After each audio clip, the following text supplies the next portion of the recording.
Nah, setelah kita mengumpulkan data, maka proses yang kita laksanakan selanjutnya adalah pengolahan data. Kita bedakan antara mengolah data dalam penelitian kuantitatif dan mengolah data dalam penelitian kualitatif. Yang pertama kita akan membahas dulu pengolahan data dalam penelitian kuantitatif. Ada 5 tahapan dalam pengolahan data dalam penelitian kuantitatif. Yang pertama adalah editing. Editing merupakan proses meneliti kembali catatan-catatan yang diperoleh dari lapangan. Jadi ketika semua informasi sudah diperoleh, semua angket sudah dikembalikan, maka bisa dilakukan proses editing, yaitu meneliti lagi satu persatu. Semua angket itu, semua catatannya, apakah ada yang tidak jelas tulisannya, apakah ada yang tidak diisi, dan lain sebagainya. Nah, di sini hal-hal yang diteliti, yang pertama keterbacaan tulisannya. Bisa dibaca nggak? Cukup jelas nggak? Yang kedua, kelengkapan pengisiannya. Yang ketiga, keseragaman satuan data. Dan kemudian, kesesuaian jawaban satu sama lain. Nah, bukan berarti ketika ada kekosongan data, misalnya ada beberapa soal yang kelewatan tidak diisi, kemudian peneliti boleh mengisi itu, no, tidak bisa. Ya sudah, dibiarkan begitu saja. Atau mungkin bisa dihubungi lagi respondennya. Oh, ada nomornya, ada namanya. Bisa dihubungi lagi untuk mengecek ini jawabannya apa ya, soal nomor ini, nomor ini, nomor ini misalnya. Itu untuk melengkapi data-data yang kita butuhkan. Namanya proses editing, untuk meneliti kembali catatan-catatan dari lapangan. Tahap yang kedua, kita harus melakukan coding atau pengkodean data, pengundian data. Coding merupakan usaha mengklasifikasikan jawaban-jawaban responden menurut macamnya. Tadi dari beberapa jawabannya responden, kemudian kita beri kode. Seperti tadi di awal, ada contoh. Bagaimana pendapat Anda tentang penjurusan SMA di kelas 10? Setuju, tidak setuju misalnya. Nah, setuju itu di kode 1. Tidak setuju itu di kode 2 misalnya. Seperti itu yang namanya coding.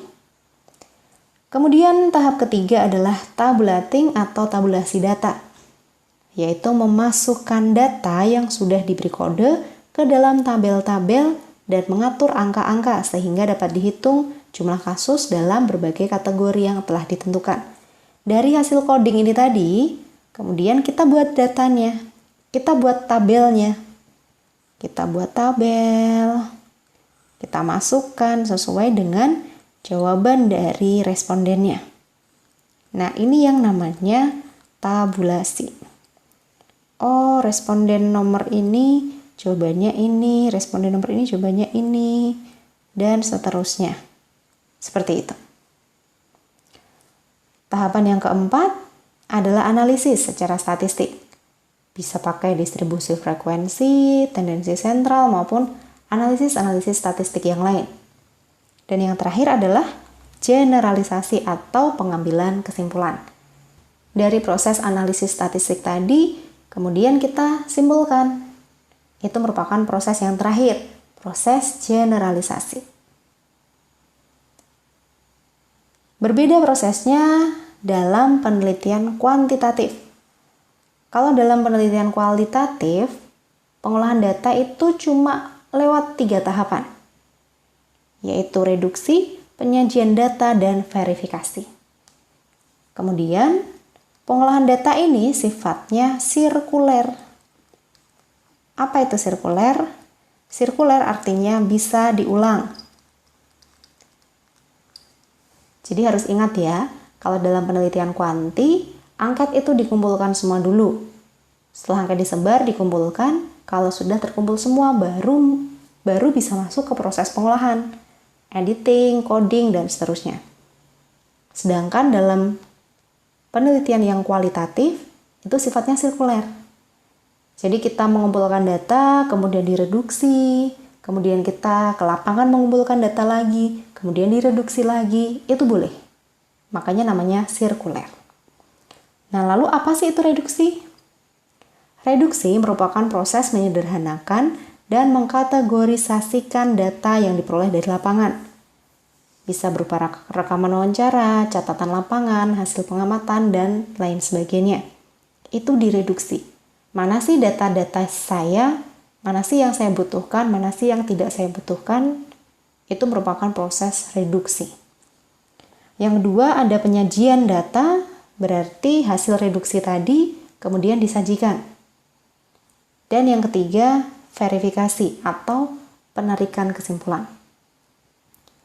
Ketika sudah direduksi, kemudian sudah disajikan datanya, maka yang terakhir kita harus menafsirkan hasil dari penelitiannya. Berdasarkan teori ini adalah seperti ini. Nah, kayak gitu. Itu merupakan proses verifikasi. Contoh soal nomor 5, pengumpulan data penelitian kuantitatif memerlukan editing dalam proses pengolahan data. Sebab editing data merupakan kegiatan yang merekap semua data responden, termasuk kelengkapan dan konsistensi jawaban. Kita ke pernyataannya dulu. Pengumpulan data dalam penelitian kuanti ya, memerlukan editing. Yes, berarti benar. Masih ingat tadi prosesnya? Ada editing. Kemudian coding atau pengundian data. Kemudian tabulasi. Yang keempat, analisis statistik. Dan yang terakhir adalah generalisasi. Ini proses pengolahan data dalam penelitian kuantitatif. Oke.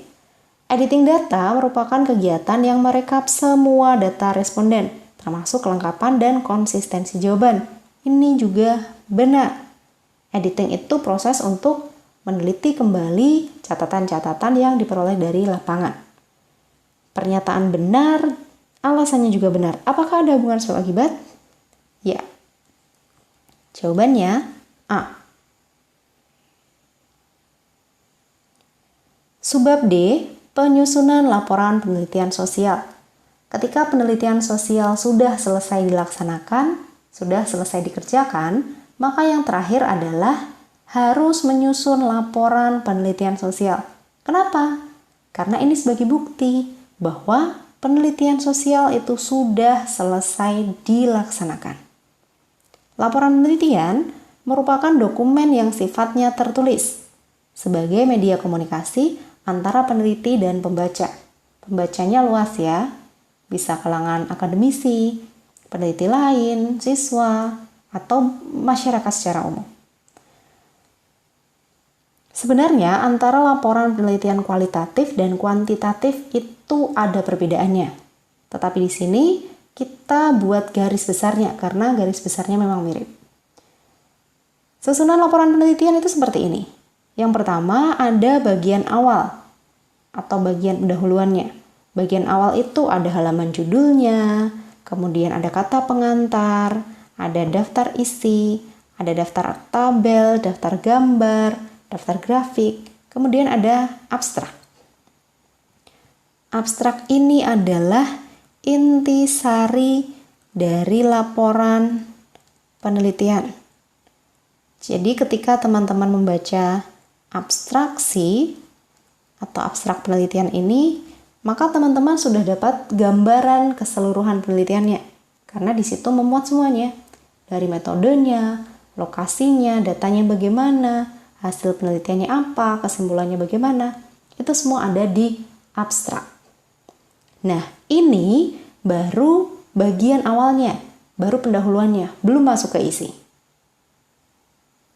Yang kedua, bagian isi. Di bagian isi ada bab pendahuluan, ada landasan teori, metodologi penelitian, hasil penelitian dan pembahasan, serta simpulan dan saran. Ini sih yang seringkali dianggap paling utama. Di bagian isi inilah biasanya orang-orang mengalami kesulitan ya. Misalnya teman-teman yang membuat skripsi, itu mentok di bab 4 misalnya. Karena memang ya ini intinya yang harus dikerjakan tuh ini. Di bab pendahuluan memuat latar belakang masalah, kemudian rumusan masalah, tujuan penelitian dan manfaat penelitian. Itu adanya di bab pendahuluan. Yang kedua di bab landasan teori, itu membahas teori-teori apa yang berhubungan dengan judul penelitiannya. Kemudian yang ketiga, metodologi penelitian. Ini tadi yang kita bahas dari teknik pengambilan sampelnya, datanya siapa, bagaimana untuk mengumpulkan datanya. Itu semua dibahasnya di bab 3 ini. Kemudian yang keempat, hasil penelitian dan pembahasannya. Itu dicantumkan di sini. Dan yang terakhir, kita harus mengambil kesimpulan sesuai dengan hasil penelitiannya. Yang ketiga adalah bagian akhir. Di bagian akhir, ini hanya mencantumkan daftar pustaka dan lampiran-lampiran. Mungkin surat-surat izin, atau daftar daftar gambar yang bukan termasuk di bagian isi ya. Itu juga dicantumkan di sini. Atau catatan lapangan, itu juga termasuk di sini. Ada di bagian akhir. Contoh soal nomor 6, dalam menyusun laporan, bagian metodologi penelitian merupakan bagian dari penutup laporan. Sebab, metodologi penelitian harus dijelaskan pada bagian akhir laporan penelitian. Kita kaji dulu pernyataannya. Dalam menyusun laporan, metodologi penelitian adanya di penutup. Ini salah. Metodologi penelitian itu ada di bagian isi. Biasanya di bab 3. Ada satu bab khusus yang membahas tentang metodologi penelitian, teknik pengambilan sampel, data, metode pengumpulan data, seperti itu. Sebab metode penelitian harus dijelaskan pada bagian akhir. Metode kok akhir, ini juga salah. Karena metodologi ada di bagian isi. Salah dan salah berarti pilihan jawabannya